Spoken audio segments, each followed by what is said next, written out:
Dear God, we come before you in this place with a desire to learn, with open hearts, seeking you in this broken world. And God, if these words can shed any light, if these words can bring us closer to God, then I just ask that you open our hearts to hear them, open our minds to grow. May the words of my mouth and the meditations of all of our hearts together, may that be not just acceptable, may that be a joy in your sight. For you are our rock and our Redeemer, the reason we are here. Amen. In his book, Finding Men for Christ, there's a man by the name of George Dempster who tells stories from his ministry, which was way back in the 1920s and 30s. George Dempster was a clergyman. He wrote an autobiography called Finding Men in Christ. But he was a clergyman, he was a pastor.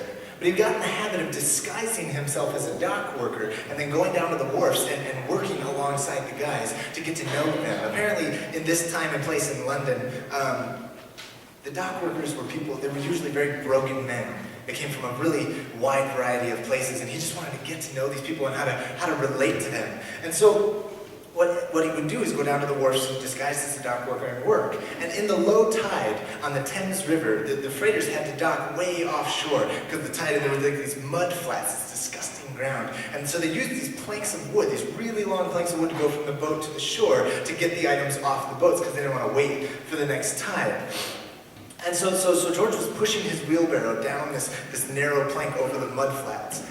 And some of the dock workers thought it would be funny to jiggle the plank while he was walking with the wheelbarrow.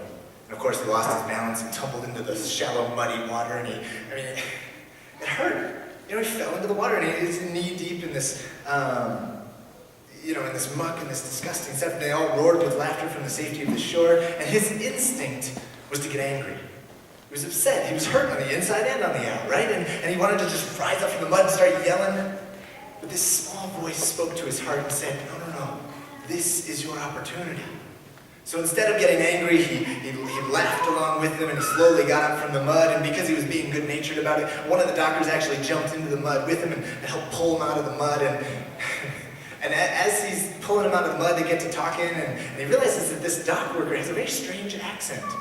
And so he strikes up a conversation with him, and he's like, you tell me your yarn, and I'll tell you mine. You tell me your story, and I'll tell you my story.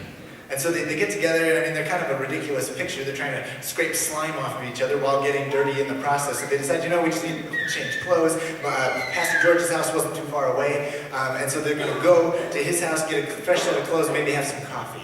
And they go to this guy's house, and Pastor George washes up, and he puts on his normal clothes, whatever was traditional for a pastor at that time. And he came back into the main room, and the dock worker just stares at him, because now he's dressed like a clergy.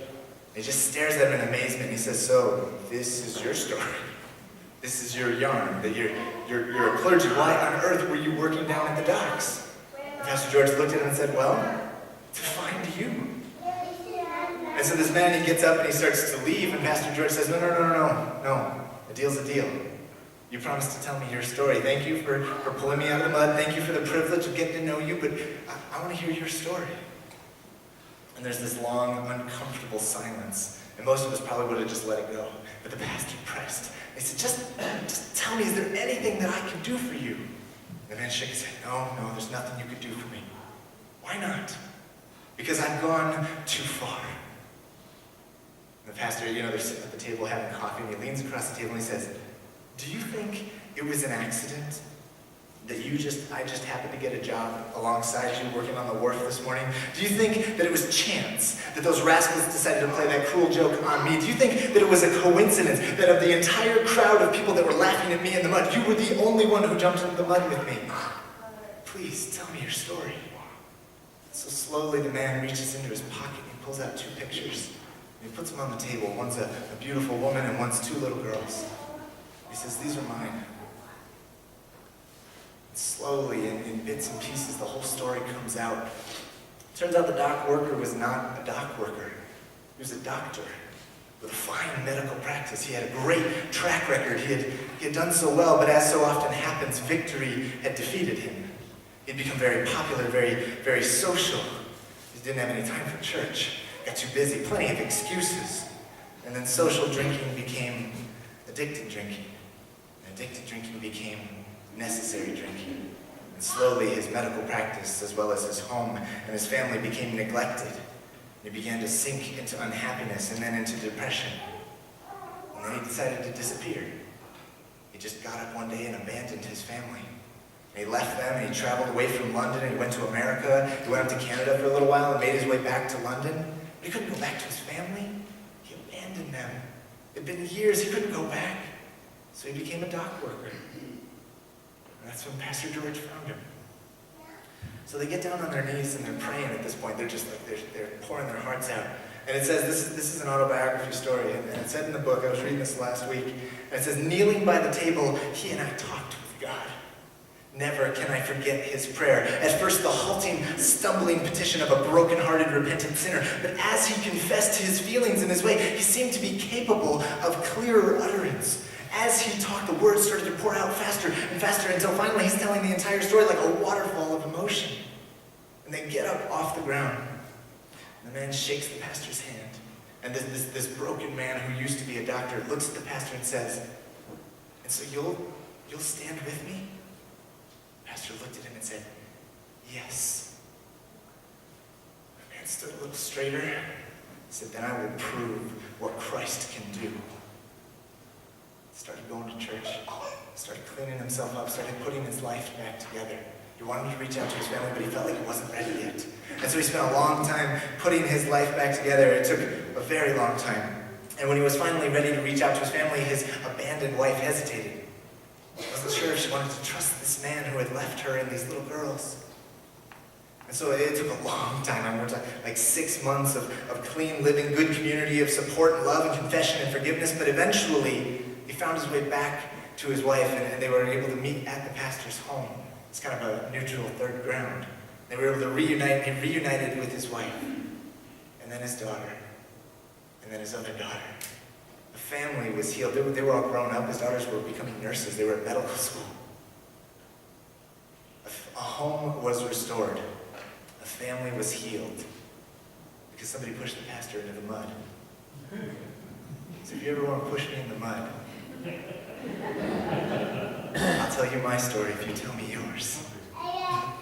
Today is the final sermon in our sermon series, Foundations on the Lord's Prayer. Piece by piece, we have walked through the most common and ordinary words of the Christian life, yet when we take a closer look, we can find impossible, incredible things in these seemingly ordinary words. We have repeated them so much that we have forgotten just how amazing they really are. Like saying, "I love you" to your spouse or to your kids. They're beautiful words, but they can kind of become hollow and empty of meaning if we're not careful. But the whole point of this sermon series is to take a second look, to do a double take, to peer a little bit closer, to rediscover the beauty and the meaning in the Lord's Prayer. And so today, we conclude with the words, "Lead us not into temptation, but deliver us from evil." I suppose you could add the rest of it. "For thine is the kingdom, the power, and the glory forever. Amen." Today, I want to talk about trials. I want to talk about temptations. Basically, I want to talk about the bad things that happen in your life and what we're supposed to do with that. So we're going to get started in our scripture lesson for Hebrews today. And we'll come back for the other one. It starts in verse 17, and it says, "Therefore he had to become like his brothers and sisters in every respect, so that he might be a merciful and faithful high priest in the service of God, and make a sacrifice of atonement for the sins of the people." The first thing I want to point out to you is who and what Jesus actually is to us. It says that he had to become like his brothers and sisters. That's you guys. We are his brothers and sisters. He had to become just like us in every respect. It said Jesus Christ was a human being. He was a human just like you and I. He struggled with the darkness that was around him. He dealt with sin and temptation and all these things that were around us. But it doesn't stop there. In verse 18 it says, "Because he himself was tested by what he suffered." Remember that Jesus suffered. And it says, "He is able to help those who are being tested." I want to point out that the first thing they come up with when they're talking about Jesus' suffering is, how could that help other people?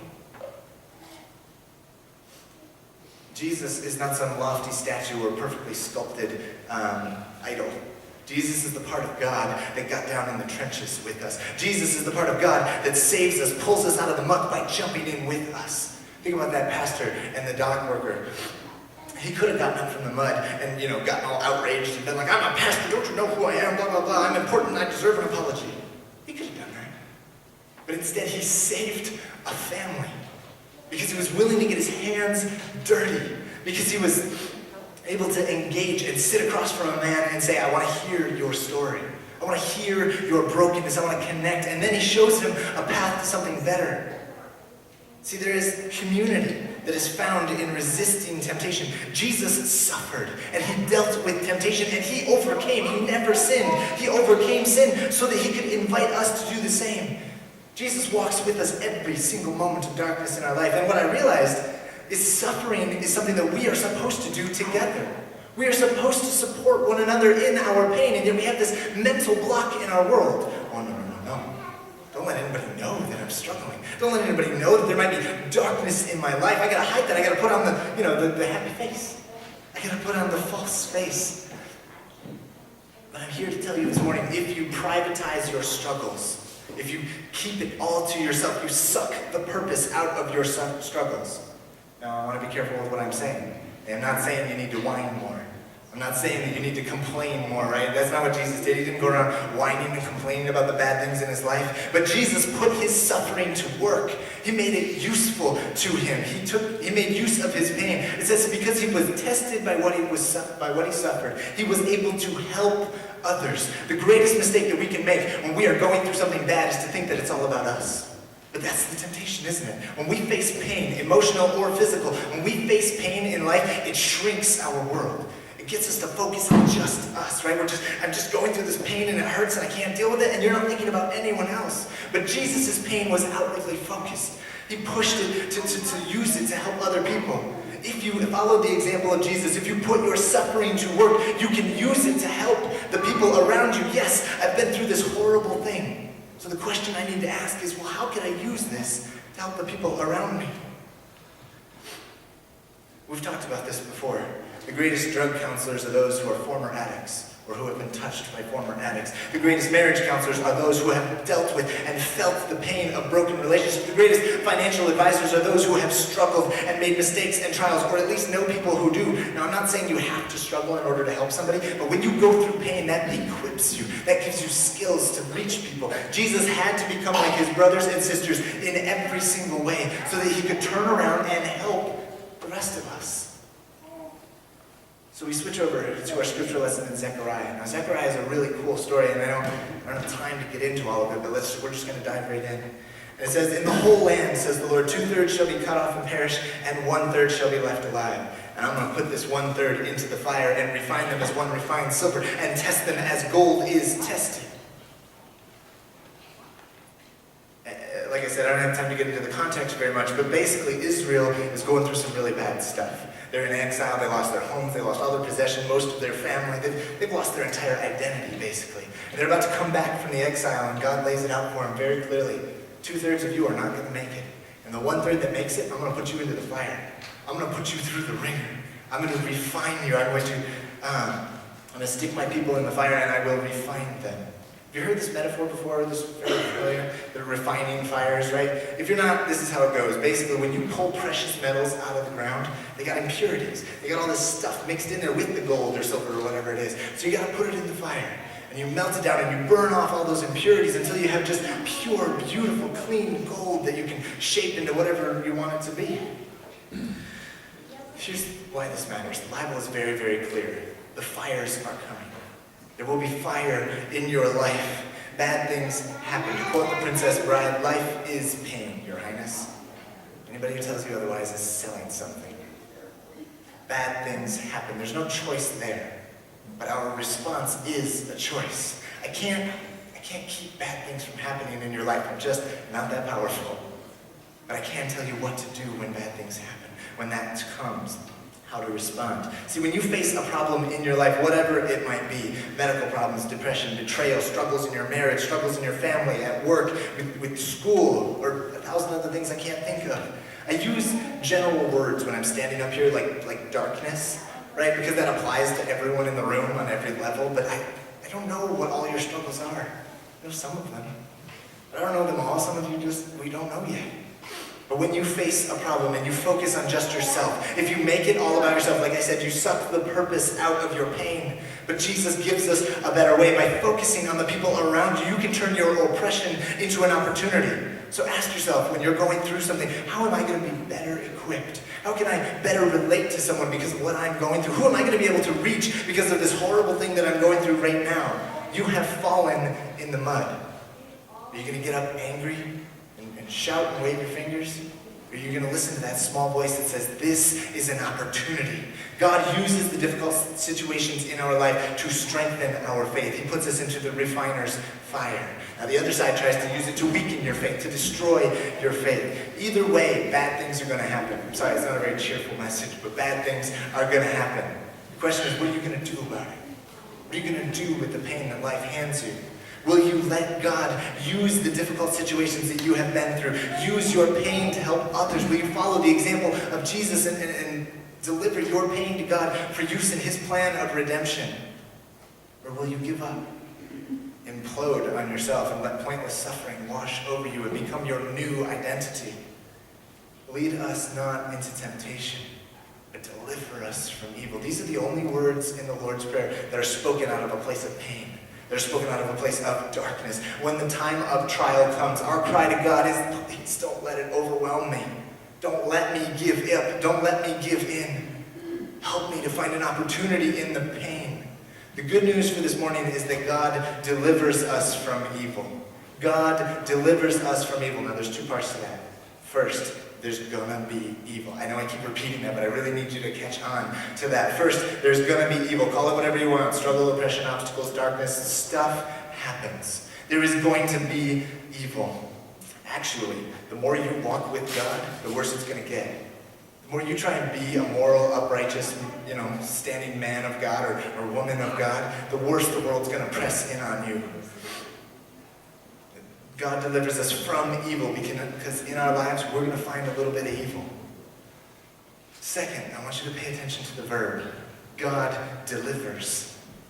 He carries us out of the action. God is the one doing the action out of the darkness. He carries us out of the darkness. It doesn't say God's going to give me superpowers. It doesn't even say that God's going to help me. It doesn't say that God is my cheerleader. It says that God delivers me. God is the one who does all the work. All we need to do is cling to him and his teachings.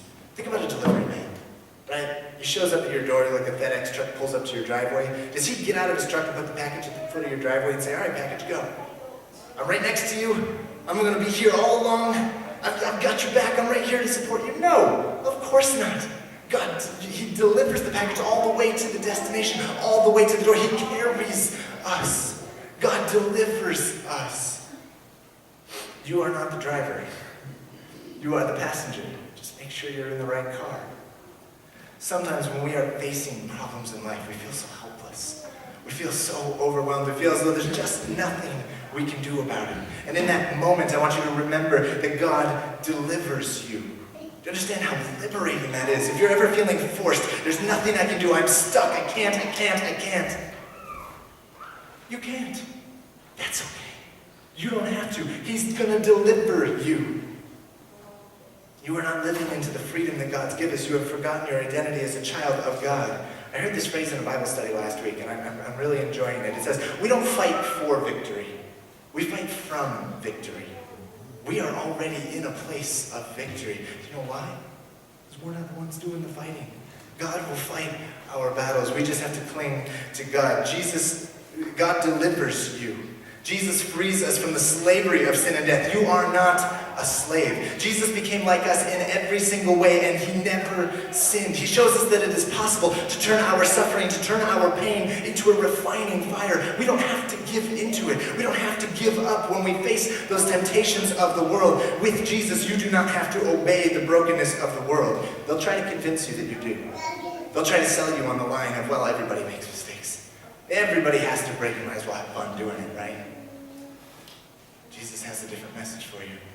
He says, you don't have to give in. You are not overcome. You are not a slave. I don't know about you, but I will not be a slave. I won't. If you believe that, will you say that with me? I am not a slave. I am not a slave. One more time. I am not a slave. I am not a slave. You are a child of God. God delivers you. God is very protective of his children. If you are a child of God, you cannot be overcome. The words of Zechariah, it says, they're going to call my name and I will answer them. I will say, they are my people, and they will say, the Lord is our God. Yeah, that's my God. Cling to that promise. Lead us not into temptation, but deliver us from evil. Really, the whole application of this sermon is simply to repeat that line over and over, but actually pay attention to what you're saying. Lead us not into temptation, but deliver us from evil. When we come before God and we say, lead us not into temptation, we are asking God in that moment when pain comes, when the moment when something bad happens, we are begging God, use my pain for good. If this is what life is going to bring, okay, but let it have purpose. Let it have meaning. Take it and use it for your will. Take my brokenness, use it for good. I have fallen in the mud. Lead me not into the temptation of a wallowing. Lead me not into the temptation of giving up, of giving in, of self-pity. Don't let me fall into that temptation. Take my pain, take my brokenness, my suffering, and help other people with it. Redeem it for your glory. We stand before God watching the example of Jesus, remembering the pain that he went through. Remembering the pain that he went through, and we said, okay, sometimes in life we have to suffer. I'm okay with that if it means you're going to take it for your glory. If you're going to redeem it, if you're going to use it to heal other people, I will accept this pain. If you will use it to heal someone else, lead us not into temptation and deliver us from evil. Deliver me. Our prayer rests on the power of God, not on our own power. It's not us. The two greatest lies we tell ourselves are, number one, it's no big deal. And number two, I can handle it. It's no big deal, and I can handle it. But our prayer to God is, deliver me. Don't push me. Don't cheerlead for me. I want you to just carry me.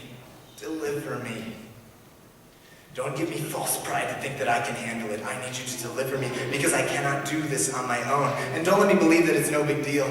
Don't let me fall into that trap of believing this is no big deal. Temptation doesn't come into our lives in big, obvious ways. It just doesn't. Temptation creeps into our lives in 1,000 little tiny ways. For example, the Great Wall of China is one of the greatest feats of humanity in all of history. They built this incredible wall to keep the enemy out. And it worked for a while. Do you know how they got through the Great Wall of China? The first time it was ever breached. Didn't use battering rams or siege towers or grappling hooks. They bribed the guard. It's such a huge project. Temptation starts small, and the whole wall is pointless. And so we need this prayer every single day. Deliver me from evil. When you put it all together, we get this daily connection to God that is just incredible. Our Father, who art in heaven, hallowed be thy name. Thy kingdom come. Thy will be done, because my plan's not good enough. I have one piece of the puzzle, and it's a puzzle that's too big for me. So thy kingdom, not my kingdom, your plan on earth as it is in heaven. Give us this day our daily bread. Give it to us every single day, because we may not have tomorrow. So take advantage of the moments that you have right now. And forgive us our trespasses, as we forgive those who trespass against us. Give us that moment of healing, of reconciliation, of true restoration, forgiveness. And lead us not to temptation, but deliver us from evil.